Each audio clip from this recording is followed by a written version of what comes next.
नमस्कार दोस्तों, मैं हूं शोभित। और यार आज का वीडियो भाई बहुत ही ज़्यादा इम्पोर्टेंट है और बहुत ज़्यादा खतरनाक भी है। बहुत कंफ्यूजन हो रहा है, बहुत सारी चीज़ें हो रही थी। तो देखो, IMU-CT ने अपना आज रात में रिजल्ट रिलीज़ कर दिया है। मैंने IMU-CT की वेबसाइट खोल रखी है, आप देखोगे तो यहाँ पे IMU-CT 2024 का रिजल्ट आया हुआ है। जब हम इसको खोलते हैं तो यहाँ पे ये सारे के सारे रिजल्ट आते हैं, और फिर जब हम इसके ऊपर क्लिक करते हैं बीटेक BSc DNS प्रोग्राम के ऊपर, तो यहाँ आते हैं हमारे पास ये रिजल्ट। तो अब ये रिजल्ट जो है, अगर हम देखें तो भाई 294 पन्ने की ये PDF निकाली गई है। और अगर किसी को भी अपना नाम इसमें सर्च करना है तो आप यहाँ पे सर्च में जाकर के, मतलब डाउनलोड करने के बाद सर्च में जाकर के आप अपना नाम भी सर्च कर सकते हो। ठीक है, जैसे मैं इसको डाउनलोड कर ही ले रहा हूँ पहले। तो ये कर लिया मैंने डाउनलोड, और डाउनलोड करने के बाद जब मैं इसको ओपन करूँगा तो ये खुल गई। अच्छा, ये वही खुल गई है एक्चुअली। तो यहाँ पे आप इसका नाम, लेकिन इसमें सर्च नहीं दिखा रहा है, दूसरे में सर्च दिखा देगा। तो ये अगर आप देखोगे इस बार हुआ क्या है, चलो पहले तो आप तो अपना नाम सर्च कर सकते हो। मैं पहले ये दिखा देता हूँ कि 294 पन्ने में इन्होंने कितनी टोटल रैंक निकाली है। तो अगर आप देखोगे तो यहाँ पे आ रही है आपके पास 14,000 रैंक दिखा रहा है यहाँ पे। वैसे सीरियल नंबर 14,000 दिखा रहा है, रैंक टोटल दिखा रहा है 18,626। इतनी रैंक दिखा रहा है, 18,626 तक की रैंक दिखा रहा है। ठीक है, ST कैटेगरी, SC कैटेगरी, हर तरीके की कैटेगरी की रैंक है, सारी चीज़ें इसमें दी हुई हैं, जनरल OBC सब दिया हुआ है। तो आप लोग क्या कर सकते हो, अगर आपको अपना नाम सर्च करना हो तो भाई यहाँ पे सर्च, जब भी आप खोलोगे अपने फ़ोन पे खोलोगे तो आप आराम से सर्च के ऑप्शन में जाकर के सर्च कर सकते हो। यहाँ तक तो कोई पंगा नहीं है। दूसरी बात यह है, जो मज़े की बात है, कि इसका कट ऑफ इस बार काफ़ी हाई गया है। काफ़ी हाई का मतलब है कि काफ़ी ज़्यादा हाई। मेरा एक बच्चा है जो हमारे यहाँ पढ़ता था, उसने करीब 130 के आसपास क्वेश्चन अटेम्प्ट किए थे। अब मैं नाम नहीं डाल रहा हूँ उसमें, नहीं तो तुम लोग पीछे पड़ोगे। नाम नहीं डाल रहा हूँ, लेकिन मैं आपको बता रहा हूँ कि 130 के आसपास क्वेश्चन किए थे, और 130 क्वेश्चन करने के बाद उसको 1200 के आसपास की रैंक मिली है। लेकिन वहीं कुछ दूसरे बच्चे हैं जो बहुत ही अच्छे हैं, जिन्होंने दो सब्जेक्ट, दो कंपनीज की स्पॉन्सरशिप निकाल रखी है, जिनका 90% PCM है, लेकिन उन्होंने अटेम्प्ट किए थे 97 क्वेश्चन या 90 क्वेश्चन। उन बच्चों को कोई रैंक ही नहीं मिली है, उनकी कोई रैंक नहीं आई है। ठीक है, तो रिजल्ट तो बहुत अतरंगी टाइप का आया है, पर बात यह है कि इस रिजल्ट को देख करके हम ऐसा नहीं कह सकते कि IMU ने किसी पर्टिकुलर स्टूडेंट का रिजल्ट खराब किया होगा। जिन बच्चों ने, क्योंकि जनरली क्या होता है कि जब हम अच्छा नहीं कर पाते हैं तो हम गलती अपनी नहीं मानते।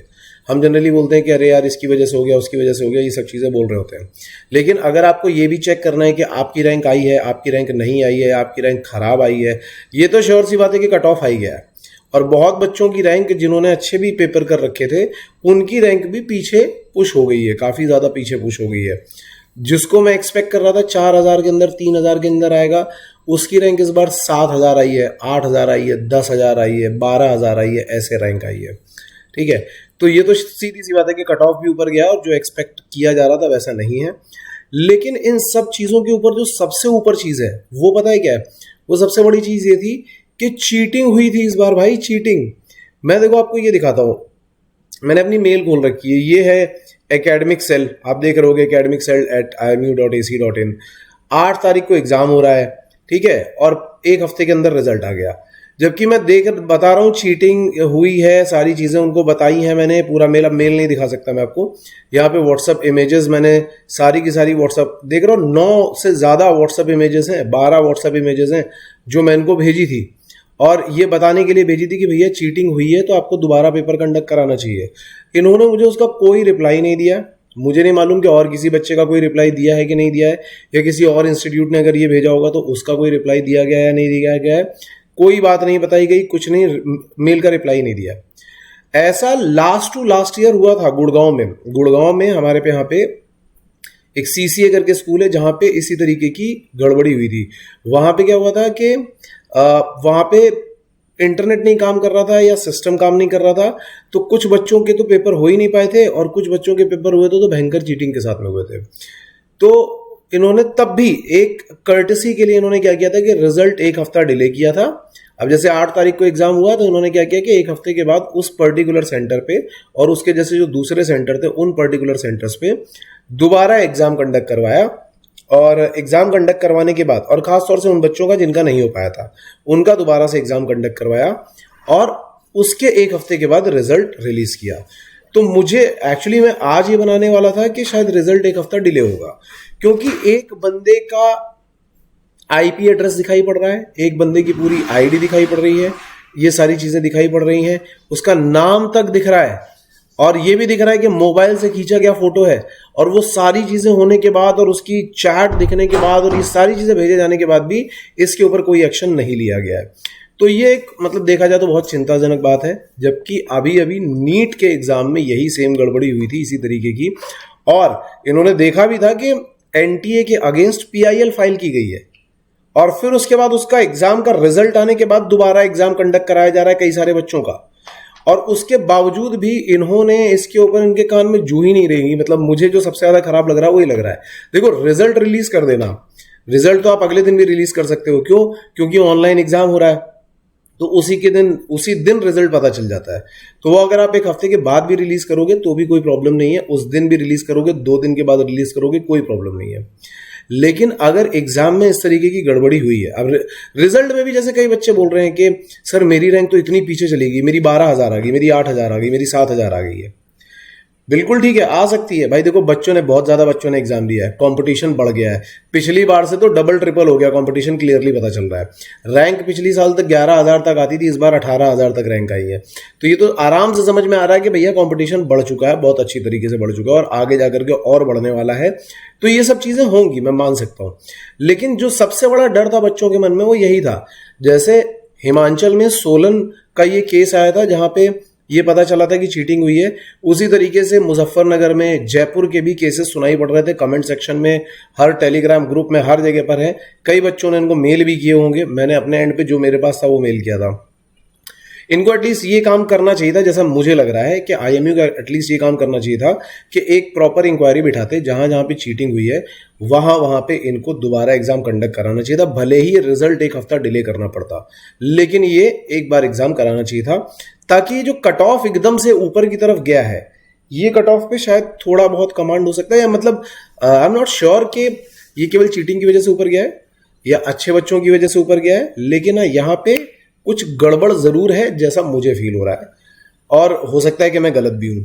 लेकिन इस चीज के ऊपर कि जब चीटिंग हुई है और जब चीटिंग के सारे प्रूफ आपको भेजे गए, उसके बावजूद भी आपने उसके ऊपर कोई एक्शन नहीं लिया, मेरे हिसाब से तो इसके ऊपर एक पीआईएल, जैसे पहले एनटीए के खिलाफ सुप्रीम कोर्ट में डाली गई थी, सेम आईएमयू के खिलाफ भी सुप्रीम कोर्ट में एक पीआईएल डाली जानी चाहिए, ताकि ये क्लियर हो कि भाई जो चीटिंग हो रही है उसके ऊपर आपने एक्शन क्या लिया है। इसके अलावा अगर बहुत सारे बच्चे, देखो बहुत सारे बच्चों का रिजल्ट खराब आया है, मुझे पता, हमारी क्लास के जितने भी बच्चे हैं जिनका रिजल्ट खराब आया है, उनकी रिस्पॉन्सिबिलिटी भी मैं ही ले रहा हूं कि हाँ भैया तुम्हारा रिजल्ट अगर खराब हुआ है, अगर मैं सिलेक्टेड स्टूडेंट के लिए बोल सकता हूं कि हाँ हमारा रोल है, तो जो सेलेक्ट नहीं हो उनके लिए भी हमारा रोल है, डेफिनेटली हमारा रोल है, और उनके लिए जो भी अप्रोप्रिएट एक्शन हो सकता है वो लिया जाएगा। दूसरी बात ये, जितनी मेहनत हो सकती है उनको पढ़ाने के लिए जो भी कुछ किया जा सकता है वो भी किया जाएगा। लेकिन सबसे बड़ी बात, जो सबसे ज्यादा इंपॉर्टेंट बात है, वो यही है कि यहाँ पे एक्शन नहीं लिया गया है।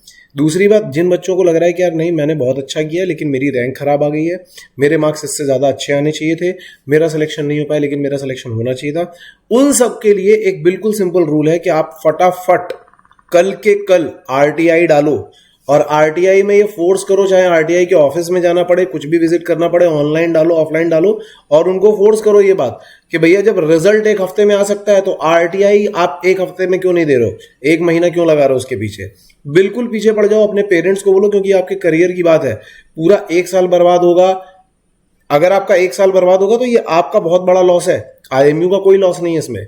तो मेरा कहना यह है कि आरटीआई के ऑफिस में जाना, वहां जाओ, बल्कि पीएमओ तक में कंप्लेंट डालनी है तो डालो, जहां जहां पे डाल सकते हो डालो, क्योंकि आपके करियर की बात है, ठीक है। जहां तक पीआईएल डालने की बात है, भाई मैं कल अपने लॉयर से बात करूंगा, पीआईएल के लिए मैं बात करूंगा, जो भी खर्चा होगा अगर मैं बियर कर सकता हूं तो डेफिनेटली मैं बियर करके पीआईएल डालूंगा, अगर नहीं बियर कर सकता हूं तो मैं वो भी बता दूंगा भाई कि इतना खर्चा आ रहा है और डाला जा सकता है कि नहीं डाला जा सकता है। लेकिन अगर किसी बच्चे को लग रहा है कि भाई उसका सिलेक्शन होना चाहिए था और उसका नहीं हो पाया है, आपको आरटीआई डालनी चाहिए। अगर आपको आरटीआई नहीं डालनी है तो आप नहीं आती डालनी तो आप कमेंट सेक्शन में डालो कि मुझे आरटीआई डालनी नहीं आती है, प्रोसेस बताओ। तो मैं कल एक वीडियो बनाऊंगा जिसमें मैं आपको बता दूंगा कि ऑनलाइन आरटीआई कैसे डाली जा सकती है। अदरवाइज आप गूगल पे चेक करो कि आपके आसपास कौन सा आरटीआई ऑफिस है, वहां पे जाकर के आरटीआई डालो। लेकिन इनके पीछे पड़ना बहुत जरूरी है भाई, क्योंकि ये बहुत बड़ा इशू है। एनटीए और नीट का इशू होने के बावजूद भी इन्होंने इस तरीके का रिजल्ट जारी कर दिया और रिजल्ट में मार्क्स रैंक सब दे दी, और ये सब हो रहा है। तो मेरे हिसाब से एक हफ्ता डिले होना चाहिए था। आप लोगों को क्या लगता है भाई? देखो, ऐसा नहीं है कि मेरे स्टूडेंट सेलेक्ट नहीं हुए, बहुत अच्छे बच्चे भी हैं जो सेलेक्ट भी हुए हैं, उनके साथ में थोड़ा बहुत उनको हो सकता है थोड़ी परेशानी भी हो। लेकिन कई बच्चे ऐसे भी हैं यार जो मतलब मेहनत कर रहे थे और नहीं सेलेक्ट हो पाए, स्पॉन्सरशिप लेकर के नहीं सेलेक्ट हो पाए। तो उनके लिए भी तो देखना पड़ेगा ना यार। तो इसलिए मैं ये चीज़ बोल रहा हूँ। मे बी पॉसिबल कि आप में से कई लोगों को मेरी बातें सही लगे, कई लोगों को मेरी बातें खराब लगे। ठीक है, आप कमेंट सेक्शन में गालियां भी दे सकते हो, that is all your choice. But मेरा कहना ये है कि अगर आपके साथ में कुछ गलत हुआ है, आपको आरटीआई डाल के चेक करना चाहिए। आपको अपने आप पता लग जाएगा कि आपके साथ में गलत हुआ है कि सही हुआ है। आपको अपने आप क्वेश्चंस मिल जाएंगे, आंसर मिल जाएंगे। लेकिन जो इंपॉर्टेंट बात है वो लास्ट में मैं फिर से बोल रहा हूं कि जो चीटिंग हुई थी उसके अगेंस्ट कोई भी एक्शन मुझे नहीं लगता कि लिया गया है। ना मुझे मेल करके इन्फॉर्म किया गया, और ना मुझे लग रहा है कि किसी भी बच्चे को इन्फॉर्म किया गया है। अगर किया गया हो तो भी प्लीज यार मुझे मेल करना, ठीक है। बट मुझे ऐसा लगता है कि एक हफ्ते का टाइम और लेना चाहिए था इनको रिजल्ट रिलीज करने में और वो पेपर कंडक्ट कराने में।